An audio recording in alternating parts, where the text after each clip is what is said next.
смотрел, он уже лежит уже сколько. Если бы, наверное, сразу умер, наверное, был бы уже синий.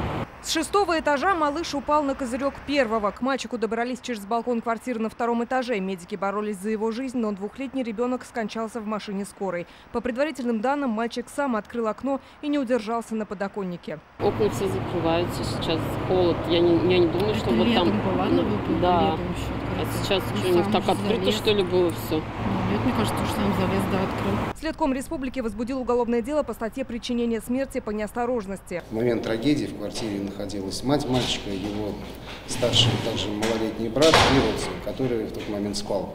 В какой-то момент женщина отвлеклась по хозяйству, а мальчик забрался на подоконник, открыл окно и, потеряв равновесие, упал вниз. Это не первый случай падения детей из окон. Так, 1 июля 9-летний мальчик выпал с 5-го этажа в детском лагере под Казанью. 4 июля 5-летний мальчик упал из окна 3-го этажа в Челнах. А буквально через пару дней 7-летний ребенок погиб, выпав с 5-го этажа дома на Хализово в Казани. В большинстве случаев виной всему москитная сетка, на которую дети опираются, и невнимательность родителей. Буквально в понедельник, 1 ноября, вступил в силу новый ГОСТ на безопасные для детей окна. Так впервые появилось требование об обязательной маркировке москитной сетки. На ней теперь должен быть предупреждающий знак о том, что это не защитная конструкция.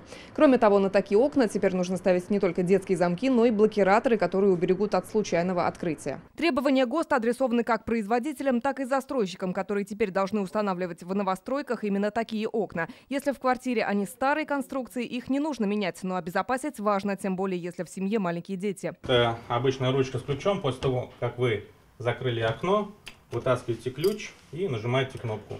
И ручка уже не поворачивается.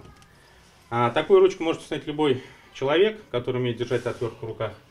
Здесь достаточно всего лишь открутить отверткой или шуруповертом 2 вот этих винта, вставить новую ручку с ключом и завернуть обратно.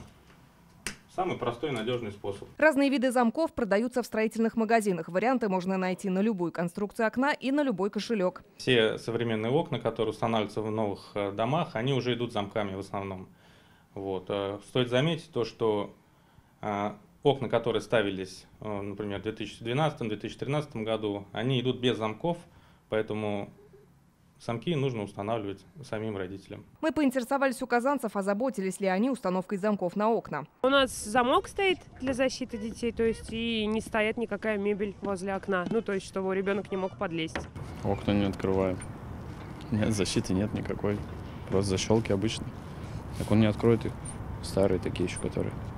А, деревянные? Да. Я знаю, что есть замки специальные на окна. По-моему, стоит о них задуматься. Новый стандарт призван усилить безопасность детей, однако контролировать его исполнение придется самим родителям. Лина Зинатульна, Данил Филатов, Наиль Абдуллин, ТНВ, Казань. Закажи рекламу на ТНВ. Телефон в Казани 5 705 100.